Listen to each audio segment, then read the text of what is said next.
Hello viewers, இன்னைக்கு பார்க்க போறது One Piece movie Dead and Adventure Part 4.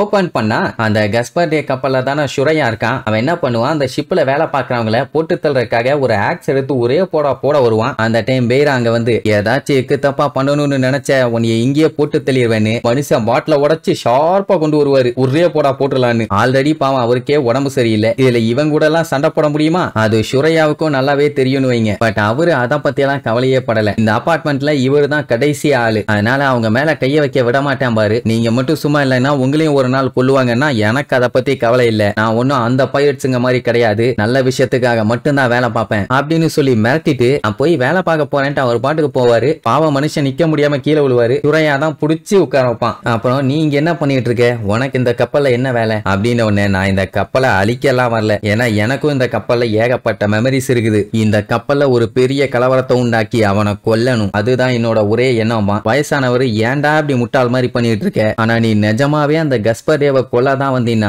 N body help பண்ணுச்சுன்னா டெஃபினட்டா நானும் உனக்கு ஹெல்ப் பண்ணுவேன் ஆனான்னு சொல்லிட்டு பயங்கரமா இருமுவாரு. என்னாச்சு, நீங்க ஓகேவான்னு கேட்டா எனக்கு உடம்பு சரியில்லப்பா, ஆனா நீ பார்க்க அனகுமா வர வரைக்கும் நான் கண்டிப்பா சாக மாட்டேன் அப்படின்னு உடனே யார் அனகுமாம்பா? அவன் என்னோட அசிஸ்டன்ட்.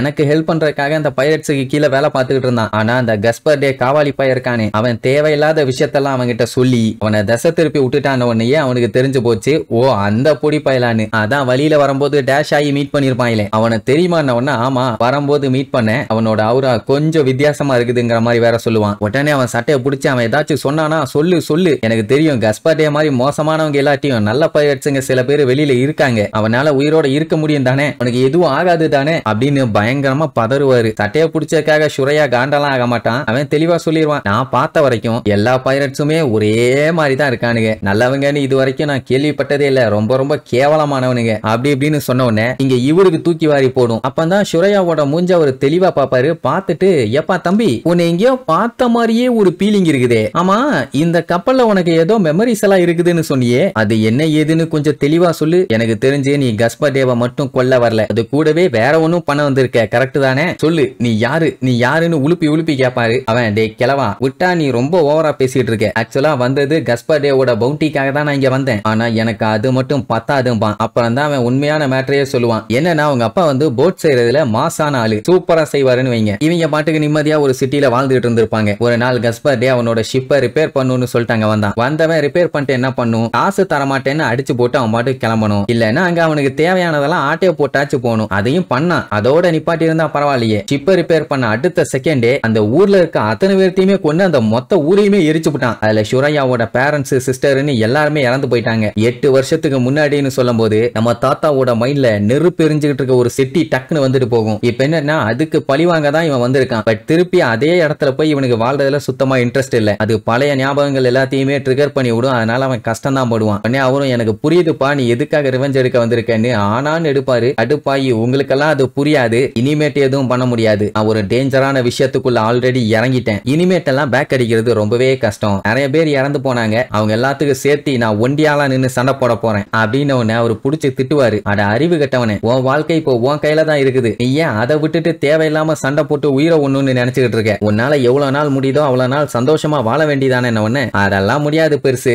லேட் ஆயிருச்சு, இனிமேட்டெல்லாம் ஒண்ணும் பண்ண முடியாது, நான் இப்ப கிளம்புறேன், நீங்க ஒண்ணும் கவலைப்படாதீங்க, உங்களோட அசிஸ்டன்ட் அனகுமா கண்டிப்பா எங்கேயாச்சும் உயிரோட தான் இருப்பான் அப்படின்ட்டு அவன் பாட்டுக்கு போகும்போது உன்னோட பேர் என்னன்னு கேப்பாரா? ஷுரையா பஸ்கெடோமா. அந்த டைம் அப்படியே அவனுக்கு பிளாஷ்பேக் வரும். என்ன மேட்டர்னா அவனோட தங்கச்சியை அந்த வயசுல கூட அவன் ப்ரொடெக்ட் பண்ண ட்ரை பண்ணிருப்பான். யாரு? ஷுரையா. ஆனா கஸ்பர் டேவோட ஆளு வந்து அடிச்சதுல அங்க ஓடிட்டு இருக்க தண்ணியில அவனோட தங்கச்சி அண்டல போய் விழுந்துட்டா, அதை அடிச்சுக்கிட்டு போயிருச்சு. அவனும் எவ்வளவோ கத்தி பார்த்தான், கதறி பார்த்தான், வேலைக்கே ஆகல. அப்போதான் 2 பேரும் பிரிஞ்சிருப்பாங்க. அதுலதான் அவன் சிஸ்டரும் செத்துருப்பான். இதெல்லாம் யோசிச்சு பார்த்துட்டு அவன் வெறியோட வரும்போது சீக்கிரமா பவுண்டி ஹண்டரு உனக்காக ஆப்பு காத்துக்கிட்டு இருக்குதுன்னு அப்பவே தெரிஞ்சு போச்சு. இவன் பேசின எல்லாத்தையுமே அவன் கேட்டுட்டான்னு வந்து கஸ்பர் டேவை மீட் பண்ணும்போது பரவாயில்லையே உங்க கூட சண்டை போட்டது எங்களுக்கு பெருமையா தான் இருக்குது, உனக்குள்ள இருக்க வெறி எப்படியும் வெடிச்சு ஒரு நாள் வெளியில வரத்தான் போகுது, அந்த வயசானவர்கிட்ட ஆல்ரெடி பேசினது எல்லாத்தையுமே நான் கேட்டுட்டேன், நீ கோல்டுக்காகவோ காசுக்காகவோ இங்க வரல, 8 வருஷமா வெறி வெறியோட காத்திருந்து இப்பதான் வந்திருக்கேன். நான் உன்னை பார்த்தா எக்ஸ்பீரியன்ஸ்ட் இல்லாத ஆள் மாதிரி இருக்குது. உங்க கூட சண்டை போடணும்னு எனக்கும் ஆசைதான். ஆனா என் ஆளு ஃபர்ஸ்ட் உங்க கூட சண்டை போடணும்னு ஆசைப்படுறான்னு அந்த கத்திரிக்கோள் மூஞ்சனை காட்டுவாங்க. இவன் அடிச்சப்போதான் அவன் தங்கச்சி தண்ணியில போய் விழுந்திருப்பான். இவனையும் கொல்லணும் தான் வெளியில இருந்திருப்பான். ஃபர்ஸ்ட் ஆடு தானா வந்து தலையை விடுது. பார்க்கலாம் யாரு ஃபர்ஸ்ட் சாகறான்னு சொல்லும் போதே மின்னல் வேத்துல ஓடி வருவான். சோ 2 பேத்துக்கும் தாறுமாறான சண்டை. சும்மா சொல்லக்கூடாது, சூப்பராவே சண்டையை காட்டுவாங்க. என்ன அந்த சண்டையில ஷிப் கொஞ்சம் டேமேஜ் ஆகும். அவன் பார்த்துட்டு கத்துவான், டேய் உங்களுக்கு என்னானாலும் எனக்கு அதை பத்தி கவலை இல்ல, ஷிப்பை டேமேஜ் ஆகாம பாத்துக்கங்கம்மா. ஆக்சுவலா சுரையாவை அவன் அடிச்சு திருக்க விடுவான். எப்ப அவன் அடிச்சான்னு தெரியல, பட் ஒத்த கையை அவனோட உடச்சிட்டான். எப்படி தாறுமாறா சண்டை போயிட்டு இருக்கும். அதே நேரம் அந்த பெரியவர் அப்படியே உட்காந்து யோசிச்சு பாப்பாரு 8 வருஷத்துக்கு முன்னாடி நடந்த சம்பவத்தை. இவருமே அந்த ஸ்பாட்ல இருந்திருப்பாரு. இவங்க கப்பல தானே வேலை பாக்குறாரு, எப்படி அவருக்கு தெரியாம இருக்கும். ஒரு நாள் அவரு கண்ணு முன்னாடியே ஒரு சிட்டி எரிஞ்ச ஞாபகம் வருமா, ஓ அந்த சம்பவமானு சொல்லிட்டு அப்படியே ஷாக் ஆவாரு. அந்த டைமுங்கும் போது கப்பல் கண்ணா பின்னாடி டேமேஜ் ஆகிட்டு இருக்கும். அட வேற ஒண்ணும் இல்ல, இவனுங்க சண்டை தாறுமாறா போயிட்டு இருக்குது. இவனுங்க போட்ட சண்டையில கப்பலை கொஞ்சம் ஹெவியாவே டேமேஜ் பண்ணிட்டானுங்க. இன்னும் கேப் விடாம சண்டை போட்டுக்கிட்டே இருப்பாங்களா. அந்த டைம் அந்த பெரியவரோட பிளாஷ்பேக்கை காட்டுவாங்க. நம்ம சுரையாவோட தங்கச்சி தண்ணியில அடிச்சுட்டு போனால, அவளை எப்படியோ தண்ணியில இருந்து காப்பாத்திருக்காரு. ஃபர்ஸ்ட் கொஞ்ச நேரத்துக்கு மயக்கத்துல தான் இருந்திருப்பான். அதுக்கப்புறம் நெஞ்சிலேயே மாங்குன்னு குத்தி குடிச்ச தண்ணியெல்லாம் வெளியில வர வச்சு எப்படியோ அவளை காப்பாத்திட்டாரு. அங்க கஸ்பார்டியாவோட ஆளுங்க எல்லாம் கத்திட்டு இருப்பானுங்க. கஸ்பார்டியாவோட ஆர்டர், யாருமே இந்த தீவுல உயிரோட இருக்க கூடாது, எல்லாத்தையுமே கொல்லுங்க, அத்தனை பேரும் சாகணும் அப்படி இப்படின்னு. இவர் என்ன பண்ணிட்டாரு, நைஸ் அந்த குட்டி பொண்ணை கப்பலுக்கு தூக்கிட்டு வந்து காப்பாத்திட்டாரு. அப்பதான் இன்னொரு மேட்டரே தெரியுது. அந்த டைமுங்கும் போது இந்த பெரியவர் வந்து கஸ்பார்டியாக்கெல்லாம் வேலை பார்க்கல. இவர் காப்பாத்தி அந்த சேலமண்டருங்கிற கப்பலுக்கு தூக்கிட்டு வந்திருப்பாரு. அந்த இடத்துக்கு கஸ்பார்டியாவோட ஆளுங்க வந்து அந்த கப்பலை சீஸ் பண்ணிட்டானுங்க. இவரையும் கொண்டிருப்பாங்க. பட் இந்த கப்பலுக்கு வேலை பார்க்க ஆள் வேணும்ல, அதனாலதான் விட்டு வச்சு ஃபோர்ஸ் பண்ணி வேலை பார்க்க வச்சிருப்பானுங்க. அதே நேரம் இங்க இவங்க சண்டை பாத்தீங்கன்னா தாறுமாறா போகும். அதுல சுரையா தான் பயங்கரமா அடி வாங்குவான். அது எல்லாமே அடுத்த அட்டாக் பண்றதுக்காக தான் பிளான் பண்ணி அடி வாங்குவான். அப்படி முரட்டுத்தனமா அடி வாங்கி கடைசியில அங்க போது அவனை அடிச்சு ஒரு வழியா கடல்ல தள்ளிட்டான். இனி பேலன்ஸ் இருக்குது கஸ்பார்டியா மட்டும்தான். அவன் ஆளே இந்த அளவுக்கு எரும மாட்டு பைய மாதிரி சண்டை போடுறான்னா இவன் எந்த லெவல்ல சண்டை போடுவான். சுரையா வேற இப்ப டயர்ல இருக்கான், என்ன ஆகுமோ தெரியல. ஆனா இந்த நிலைமையில சண்டை போட்டானா கண்டிப்பா செத்துருவான். என்னாவும் இவனுக்கு ஆல்ரெடி போட்ட சண்டையில ஒரு சைடு இன்ஜின் டோட்டலா காலி. அதனாலே கப்பலும் பாத்தீங்கன்னா கண்ணா பின்னா அங்கிட்டு இங்கிட்டும் திரும்ப ஆரம்பிச்சிடும். கீழே ஏகப்பட்ட பஞ்சாயத்து. அந்த பெரியவருக்கு என்ன பண்றதுன்னு தெரியல.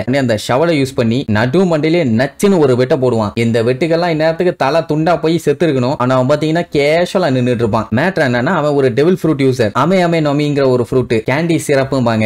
என்னதான் அவனை அட்டாக் பண்ணாலும் அவனுக்கு ஒரு சின்ன ஸ்கிராட்ச் கூட விழாது. அடி விழுந்தாலே அந்த சைஸுக்கு அவன் ஜெயிக்கிறது கஷ்டம். இல்ல இந்த அளவுக்கு வேற பவர் இருக்குது. என்ன அடிச்சாலும் வேலைக்கே ஆகாது. அப்ப அந்த பெரியவர் கஷ்டப்பட்டு மேல வந்து பாப்பாரு. பார்க்கும்போது சுரையாவை படுக்க போட்டு அவன் தலை மேல காலை வச்சு நின்னுட்டு இருப்பான். பாவம் அவனால எதுவும் பண்ண முடியல போல. பரவாயில்ல, நல்லா வந்து செம்மையா என் ஆளு கூட எல்லாம் சண்டை போட்டு ஃபன் பண்ண. ஆனா இதுக்கப்புறம் நீ உயிரோட இருந்தீன்னா அது எனக்கு செட் ஆகாது. அதனால இங்கே நான் உன்னை போட்டு தள்ளிடுறேன்னு சொல்லிட்டு ஓங்கி மிதிக்க வருவான். அந்த டைம் தான் நம்ம ஆளுகளோட என்ட்ரி. தூரமா வந்துட்டு இருப்பான். இவன் கப்பலை பார்த்த உடனே டே கஸ்பர்டே நான் பொலக்காம விட மாட்டான்டான்னு ஒரு கத்து கத்துவான். எல்லாம் ஷாக் ஆயிருவாங்க. அவனை மிதிக்க வந்த அவனே ஒரு செகண்ட் ஸ்டன் ஆகி அந்த பக்கமா மிதிச்சிருவான். அவனுக்கு கடுப்பாயிரும். எவன்டா அவன் என் பேரை சொல்லி இவ்வளவு திமிரா கத்துறவன் அப்படின்ட்டு வெறியோட லுக் விடுவான். அந்த டைம் தான் நம்ம லூஃபி சும்மா மாசா என்ட்ரி கொடுப்பான். இதுக்கப்புறம் எப்படியும் 2 குரூப்புக்கு நடுவுலயும் காட்டுத்தனமா சண்டை ஒண்ணு நடக்க போகுது. அது என்ன மாதிரி சண்டை, லூஃபி அந்த கஸ்பர்டேவை எப்படி பொளந்து கட்ட போறான்னு அடுத்து வர்ற ஃபைனல் பார்ட்ல பார்க்கலாம். டாடா.